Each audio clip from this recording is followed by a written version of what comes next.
The driveway incident. The morning sun glared off the polished surface of my old Toyota Corolla, a car that had seen better days but was still mine, still loyal. I had just come back from a long night shift at the hospital. My only goal was to make a cup of coffee and collapse into bed. But the universe had other plans. As I turned into my driveway, I saw her Mrs. Claire Thompson, my next-door neighbor, standing there with her arms crossed and her phone already in her hand. She was dressed in a silk robe, her hair perfectly curled, as if she had been waiting just for me. "Excuse me," she called out sharply, her voice cutting through the quiet morning. "This is a private street. You can't park here." I blinked in disbelief. "Claire, this is my driveway," she scoffed, waving her manicured hand toward my car. "I don't think so. People like you don't live in this neighborhood."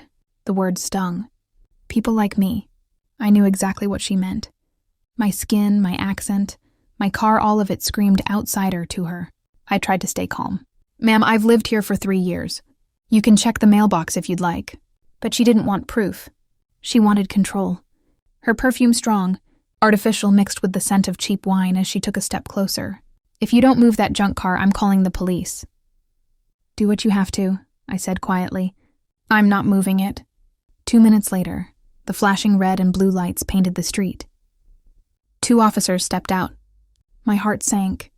Claire greeted them like old friends, her voice trembling with fake distress. "Officer, thank goodness you came. This man has been loitering around our homes. I think he's dangerous." The taller officer turned to me. "Sir, may I see some ID?" I handed it over, trying not to show the exhaustion on my face. "This is my house," I said again. "You can check the property records." He glanced at the address on my license, then at Claire, who was frowning as if the truth had personally insulted her. "Ma'am," he said, "this is indeed his property." For a moment there was silence. Then Claire's face twisted. "Oh, I see. Must have been a mistake. You people all look the same to me." The officer gave her a warning look, but she only rolled her eyes and stormed back to her house. I could hear her muttering something about keeping the neighborhood safe. As the police cars drove away, I just stood there, staring at my car, dusty, dented, but mine. My home behind it, small but paid for, and yet someone still thought I didn't belong.